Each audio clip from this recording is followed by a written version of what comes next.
또 하나 우리가 꼭 기억해야 할 제합리 교회 사건, 이것은 세계 역사 속에 있을 수가 없는 사건입니다.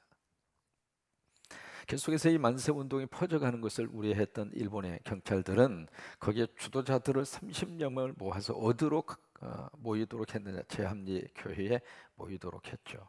그래서 모이는 순간 밖에서 문을 걸어 잠그고, 그리고 나서 포위를 한 다음에 거기다가 총을 쏘아서 30여 명을 몰살을 시킵니다.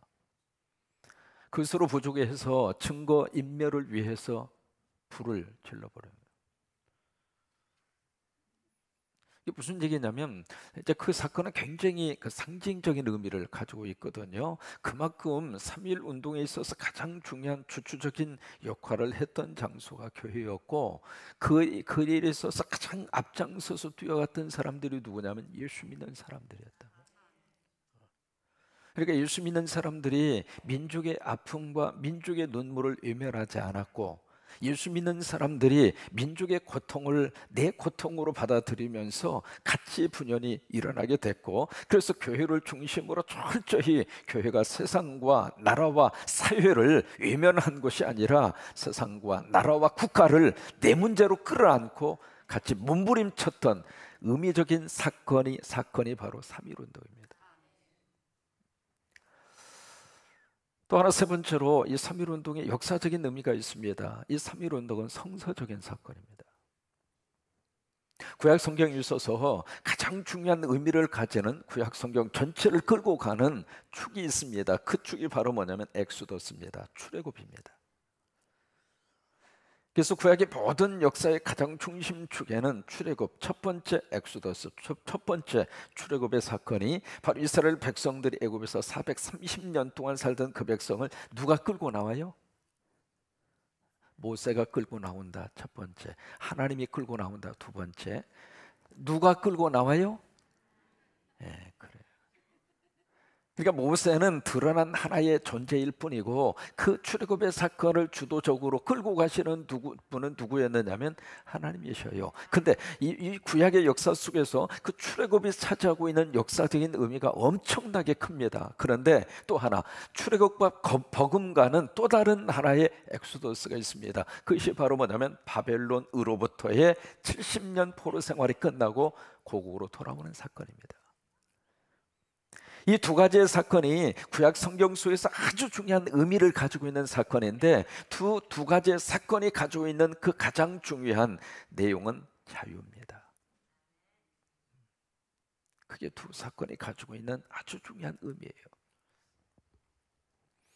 여러분, 독립선언서라고 기억하시잖아요. 그 독립선언서를 누가 작성을 했느냐면 최남선 씨가 작성을 했습니다. 기초를 작성을 했는데, 이 최남선 이분이 크리스찬은 아닙니다. 예수 믿는 사람은 아니었어요. 그런데 그분이 어디에서 기거를 하셨느냐면 상동감리교회라고 하는 그 교회에서, 한국은행에 있는 뒤편에 있는 상동감리교회, 거기에서 그때 담임 목사님이 전덕기 목사님이셨는데, 그 전덕기 목사님 바로 밑에 지하방에서 최남선 그분이 생활을 했어요. 생활을 하면서 그 전덕기 목사님의 영적인 그 영향을 그대로 이분이 받습니다. 그래서 독립선언문을 가만히 이렇게 읽어보면 성경을 읽는 듯한 느낌이 들 정도로, 한번 들어보세요. 꼭 성경을 읽는 것 같아요. 우리는 여기에 우리 조선의 독립된 나라인 것과 한문으로 되어져 있는 것을 한국말로 지금 번역해 놓은 겁니다. 한문으로는 오등은 자의 조선에 그렇게 시작을 하잖아요. 이게 쉬운 한글로 번역이 된 내용인데, 우리는 여기에 우리 조선이 독립된 나라인 것과 조선 사람이 차주하는 국민인 것을 선언하노라. 이것으로서 세계의 모든 나라에 알려 인류가 평등하다는 큰 뜻을 밝히며, 이것으로서 자손 만대에 알려 결례가 스스로 존재하는 마땅한 권리를 영원히 누리도록 하노라 해서 쭉 이제 독립선언서가 외쳐지잖아요. 그리고 나서 세 번째 단락에 보시면 이 내용이 나옵니다. 아하, 새 하늘과 새 땅이 눈앞에 펼쳐지노라. 마치 말이죠, 요한계시록을 읽는 듯한 느낌이 든다고요. 요한계시록 21장에 보시면 새하늘과 새 땅이 나오잖아요. 그러니까 마치 요한계시록을 읽는 듯한 그런 느낌이 선언서에서 우리가 발견할 수 있는데, 아하, 새하늘과 새 땅이 눈앞에 펼쳐지노라. 힘의 시대는 가고 도의의 시대가 오노라. 지나간 세계를 통하여 깎고 다듬어 키워온 인도적 정신이 바야흐로 새 문명의 서광을 인류의 역사 위에 던지기 시작하노라. 새 봄이 온 우리에 찾아들어 만물의 소생을 재촉하노라. 그래서 마치 독립선언문은 성경을 읽는 듯한 느낌이 들 정도로 그 선언서 속에 지금 뭐가 지금 흐르고 있느냐, 성경의 사상이 흐르고 있는 거예요. 그래서 이 3.1 운동은 그런 의미에서 성서적인 운동이었다, 그렇게 우리가 평가를 해도 무방할 정도로 3.1 운동은 그런 역사적인 의미를 가지고 있습니다. 첫째로 무슨 운동? 자발적인 운동이었고, 두 번째는 무슨 운동? 교회가 중심이 됐던 운동이었고, 세 번째는 무슨 운동? 성서적인 운동. 한번 기억하는 의미에서 따라서 한번 해보셔요. 자발적 운동, 교회 중심의 운동, 성서적 운동. 그래서 그 당시에 전체 우리 크리스찬의 비율이 전체 민족의 1.6%밖에 안 됐어요. 전체 23만 명이었습니다. 근데 그런 작은 소수의 크리스찬 공동체가 거기에 서명을 한 33명의 대표자들이 쭉 기록이 되어 있잖아요. 그 33명 중에 기독교인이 16명입니다. 50%가 넘어요. 그리고 그 다음에 가장 많은 대표자 서명한 사람들이, 그것은 다 죽음의 순서입니다. 그 서명한 사람들은 민족의 대표자로 자신의 이름을 거의 다 썼다는 이야기는 나는 죽겠습니다, 그 이야기거든요. 그 무슨 명예의 자리도 아니고 이름을 남기기 위한 자리도 아니고요. 그러니까 목숨을 내고는, 그러니까 민족의 촛불이 지금 그 꺼지기 직전에 있는 그 민족의 촛불 그 앞에서 어떻게 해서든지 그 불을 다시 한번 살리기 위해서 33명이 나서서 그 대표자 이름을 서명하는데 16명, 그러니까 50%가 넘는 사람이 크리스찬이었어요. 그리고 14명이 천도교인이었고, 그 다음에 불교는 2사람밖에 없어요. 아쉬운 것은 성공회는 한 사람도, 천주교는 한 사람도 없습니다. 무슨 얘기냐면, 기독교가 우리 민족의 역사 앞에 이렇게까지 큰 영향력을 미친 것이 한국교회입니다. 그것이 우리 한국에 기독교를 뿌리 내리도록 했던 너무 귀한 사건이 됐어요. 그 일을 통해서 어떤 역사가 나타나게 됐는가? 젊은이들이 교회 속에 온 거예요. 교회 가면 소망이 있구나, 교회 가면 민족이 있구나, 교회 가면 국가를 외면하지 않는구나, 교회 가면 국가의 문제를 내 문제로 끌어안고 함께 울어주고 같이 고민하고 같이 몸부림을 쳐주고, 젊은이들은 교회를 통해서 민족의 미래를 봤어요. 그래서 쓸만한 모든 젊은이들이 교회로 다 몰려온 거예요. 그래서 한국의 근대사를 일구는 데 있어서 가장 중요한 리더십이 바로 어디에서 모두가 다 나왔는가? 교회에서 다 나왔어요. 여러분, 한국의 역사, 근 현대사를 통해서 기억나는 모든 위대한 사람들이 모두가 다 교회에서 나온 사람들이에요. 그만큼 교회를 통해서 하나님은 한국 미래의 지도자들을 하나님이 길러주셨어요. 바라기는 그 일을 지금도 해야 된다고 생각해요. 젊은이들이 교회를 보면서, 그래, 교회 가면 민족이 있고, 그러니까 교회 가면 뭔가 미래를 꿈틀거리는 그것이 있고, 그래서 교회가, 젊은이들이 올 수 있도록 교회가 세상 앞에 문을 열고 머리 있는 친구들이 교회로 올 수 있도록 해줘야 된단 말이에요. 그래야 교회에 소망이 있습니다. 여러분이 3.1 운동의 여러 가지 많은 주제를 이야기할 수 있지만 가장 중요한 것은 자유입니다. 그렇죠? 자유를 위한 몸부림이었어요. 그런 의미에서 독립선언서는 자유선언서하고 똑같아요. 대한독립만세는 대한자유만세하고 똑같아요. 그렇잖아요. 독립이라고 하는 것은 해방이잖아요. 해방이라고 하는 것은 자유잖아요. 그런 의미에서 우리는 자유를 빼앗긴 그런 한스러움을, 우리는 만세 사건을 통해서 우리에게 자유를 달라, 그 외침이었잖아요. 성경은 세 가지의 자유를 우리에게 말씀을 하고 있습니다. 첫 번째로 성경이 말하는 자유가 어떤 의미를 가지고 있는가? 세 가지의 의미를 가지고 있습니다. 첫째는 죄에서부터의 자유를 말합니다. 로마서 6장으로 가서 보실까요? 로마서 6장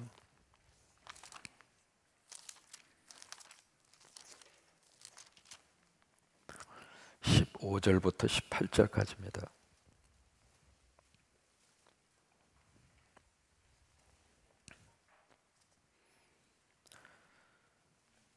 그런즉 어찌하리 우리가 법 아래에 있지 아니하고 은혜 아래에 있으니 죄를 지으려 그럴 수 없느니라. 16절 너희 자신을 종에게 내주어 누구에게 순종하든지 그 순종함을 받는 자의 종이 되는 줄을 너희가 알지 못하느냐. 혹은 죄의 종으로 사망에 이르고 혹은 순종의 종으로 의에 이르느니라. 하나님께 감사하리로다. 너희가 본래 죄의 종이었더니 너희에게 전하여 준 바 교훈의 본을 마음으로 순종하여 18절 함께 있습니다. 시작. 죄로부터 해방되어 의에게 종이 되어. 이 자유입니다. 그러니까 죄로부터 우리가 해방되어서 의의 자리로 가는 것이 성경이 말하는 자유입니다.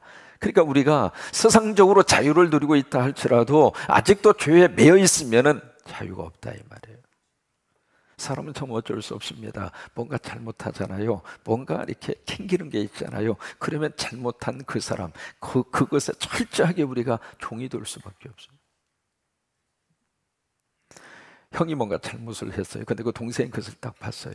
딱 보는 순간 그때부터 그 형은 동생 앞에서 종이 되는 거예요. 그래서 이 종이 일어서 하면 형이 못마땅해도 일어서는 거예요. 왜? 말을 안 들으면 아빠한테 갈 거야? 그러면 금방 일어서는 거예요. 그 전에는 이 형이 큰 소리 치면서 동생 앞에 철저하게 형 노릇을 하던 이 형이 이 동생 앞에서 자기의 약점과 죄가 딱 잡히는 순간 이제는 갑과 을이 바뀌어지는 거예요. 그래서 동생이 형, 왜 물 떠와? 그러면 형이 꼼짝없이 갖다 물을 떠다가 바치는 거예요. 동생한테. 왜? 동생의 종이 돼 있는 거예요. 그러니까 어느 때 이 형이 그 죄로부터 자유함을 얻을 수 있겠는가?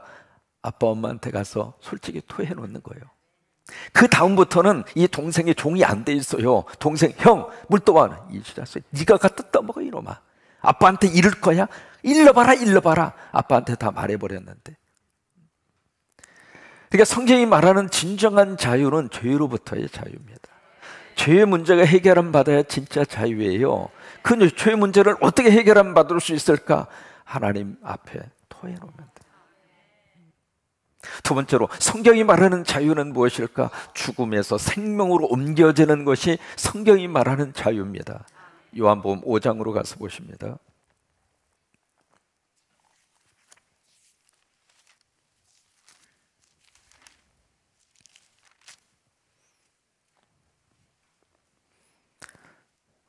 (5장 24절)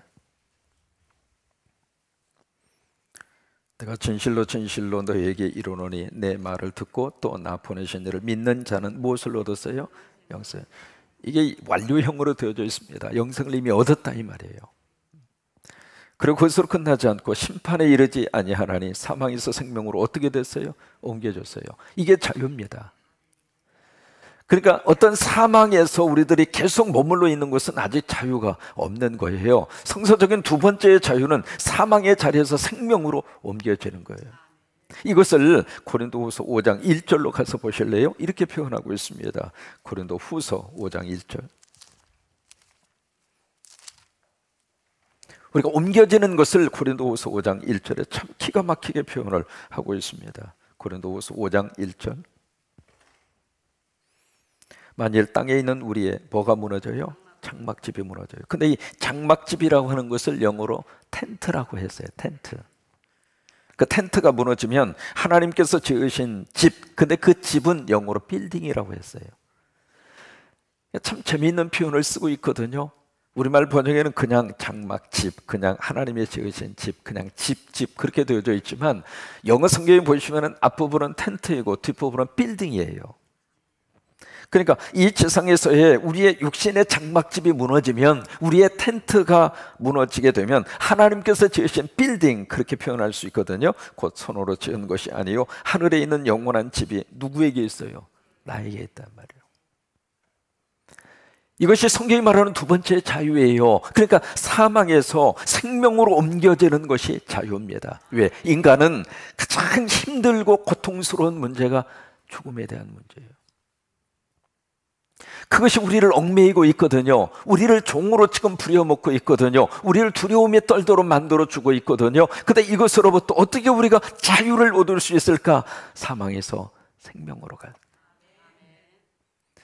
여러분, 우리 집을 가지고 서로 이사해서 사시다가 보면 어떻게 돼요? 자꾸 오래되면 어떻게 됩니까? 여기저기 막 고쳐달라고 아우성을 지릅니다. 벌써 우리 교회도 지은 지가 1999년도에 지었잖아요. 벌써 횟수가 됐잖아요. 막 돈 달라고 여기저기서 아우성을 쳐. 오늘 또 가만히 들어보니까 저 지하에서 막 물이 터졌대야. 왜요? 이 배수관이 이게 어쩔 수 없이 오래되면은 이게 어디가 빵꾸가 나고, 빵꾸가 나면 막 물이 터지고, 물이 터지면 그게 수리 또 안 할 수 없잖아요. 이 수리 한 번씩 할 때마다 한두 번 돈이 들어가는 게 아니란 말이죠. 그러면 집을 한번 딱 지어놓으면 영원히 우리들이 그 집을 쓸 수 있어요? 아니에요.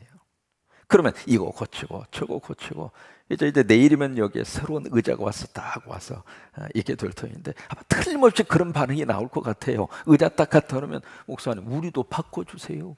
그럴 것 같아. 왜? 의자 갖다 놓으면 참 좋거든요. 왜? 개별 의자를 갖다 놓을 거니까. 그러면 여기 앉아 계신 분들이 여기 딱 보면서 왜 송가대만 특별석이요? 우리는 뭐요? 그런 말이 나올까요? 안 나올까요? 그 말 나오라고 여기다 고쳐보는 거예요 지금. 왜? 여기도 언젠가 한번 새롭게 한번 해보고 싶어서. 이게 오래되면은 그 상태 그대로 계속 유지해서 쓸 수 있는 것이 아니라 자꾸 고장이 나요. 그러면 자꾸 수리를 할 수밖에 없잖아요. 그러면 여러분 헌집 고치는 것이 쉬운가요? 이거 고치면 이거 고치면 계속. 그러면 가장 좋은 방법이 있습니다. 어떻게 하면 가장 좋을까요? 새 집으로 이사 가면 최고 좋지. 그렇잖아요. 그러니까 헌집을 포기하고 새로운 집으로 이사 가면은 완전히 새로울 거 아닙니까? 그러면 보세요. 우리 육신은 어떻게 할까? 이게 나이 들어가면서 여기 고장이 나잖아요. 삭신도 쑤시고 그다음에 침침하고 가장 먼저 저기 하는 게 이거 눈 시력이 감퇴되고 이것만 감퇴가 됩니까? 방송국 사정이 안 좋아가지고 애지간히 말을 해가지고 안 들려. 그러면 한쪽에서는 너무 크다고 그러고 한쪽에서는 너무 안 들린다고 그러고 그거 어떡할 거요? 왜 그러냐면 이 방송국 사정이 안 좋아서 그렇거든요. 그러면 이것만 그렇습니까? 여기에 맷돌 사정은 어때요? 이 맷돌 사정도 영 시원찮거든요. 이게 그래서 이게 틀니를 해서 놓지만은 틀니가 말이죠 계속 그 상태로 고정이 있는 게 아니거든요. 참 제가 재미있는 유튜브 영상을 봤는데 일본 사람이에요. 틀니를 다 아래 위로 틀니를 이렇게 하셨는데 막 연설을 하다가 자기도 모르게 양쪽에 틀니가 다 빠져버린 거예요. 그래가지고 그 앞으로 톡 하고 떨어졌는데 틀니가 빠지니까 말을 해도 그게 무슨 말인지 알아들을 수가 없는 거예요. 본인이 틀니 빠진 것도 모르고 이야기를 하더라고.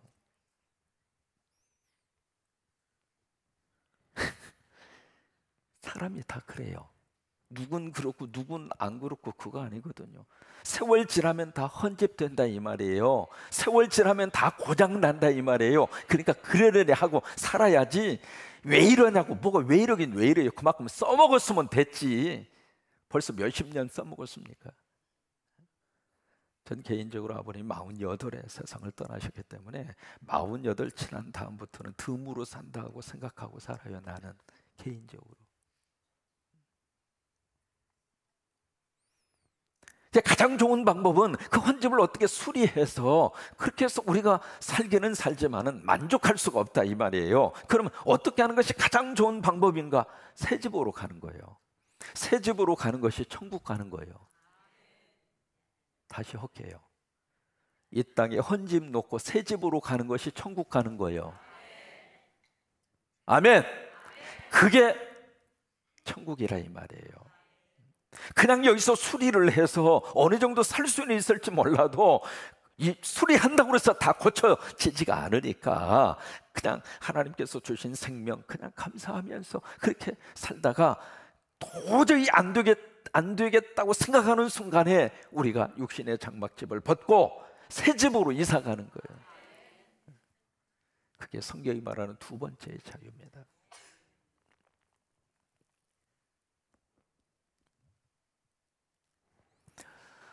독일의 신학자 가운데 아주 유명한 신학자 중에 보네퍼라고 하는 신학자가 있어요. 이번에 히틀러하고 이렇게 정면으로 부딪혀서 감옥에 들어가서 옥중서신이라는 책도 쓰고 그런 분인데, 감옥에서 이제 사형 집행을 받게 된 순간입니다.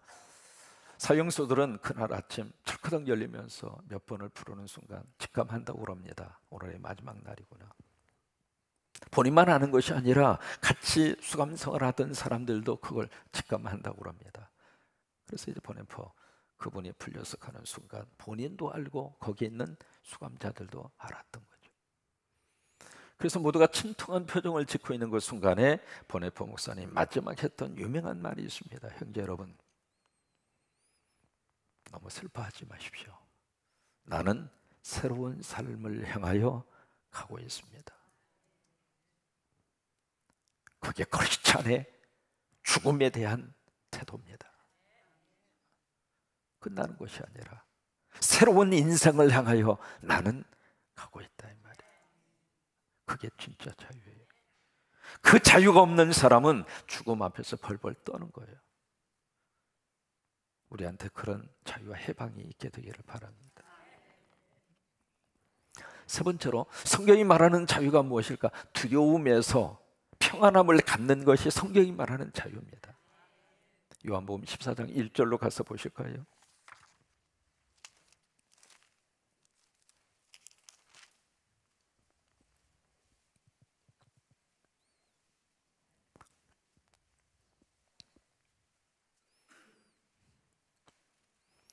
같이 있습니다. 너희는 마음에 근심하지 말라. 하나님을 믿으니 또 나를 믿으라.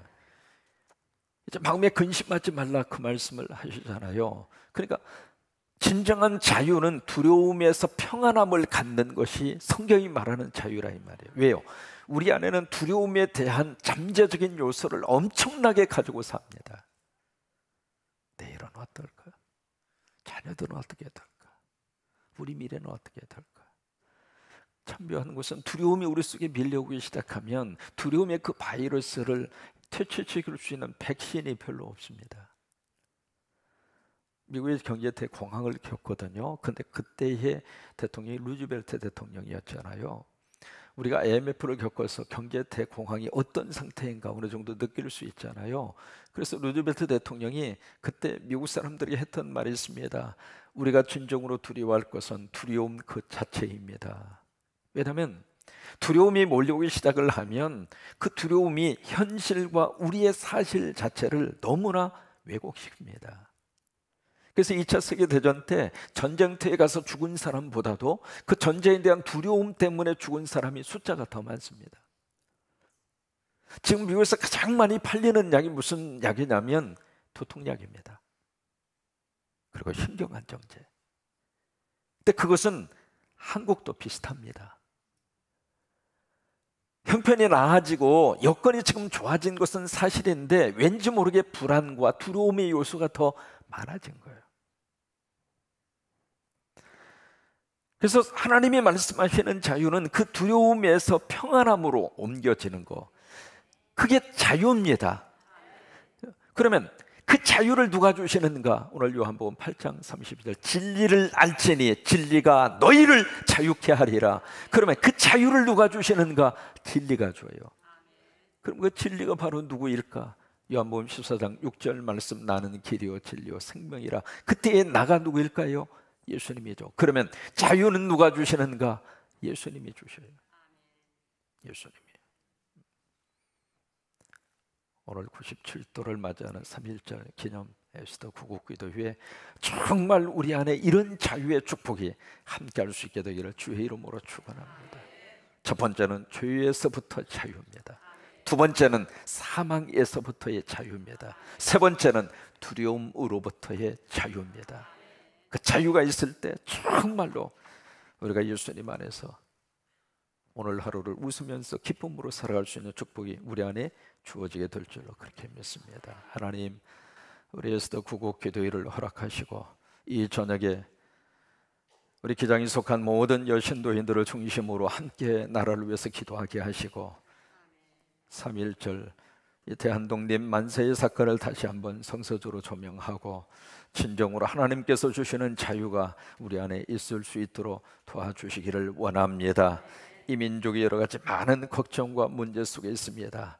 하나님 다시 한번 이 민족을 붙들어 주시기를 원하고 강대구의 틈바구니 속에서 양쪽의 눈치를 볼 수밖에 없는 지형학적인 그리고 세계사적인 한복판 속에 대한민국이 앉아 있습니다. 하나님 이곳저곳 눈치를 보기 전에 우리는 하나님의 눈치를 보는 백성이 되게 하시고 하나님의 마음에 드는 우리 민족이 되도록 도와주시기를 원하고